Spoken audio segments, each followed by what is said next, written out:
Hello everyone, ధనియాల powder ఎలా తయారు చేసుకుందామో చూద్దాము. ఫస్ట్ ధనియాలు 50 గ్రామ్స్ తీసుకొని దోరగా వేయించుకోవాలి.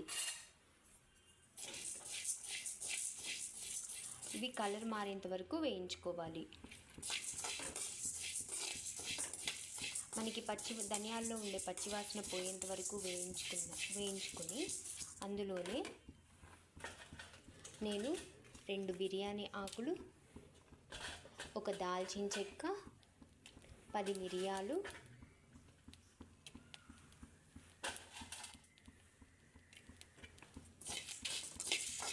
అండ్ అలాగే ఒక 10 కరివేపాకు, ఎండిపోయిన కరివేపాకు రెమ్మలు వేయించుకొని దోరగా వేయించుకోవాలి.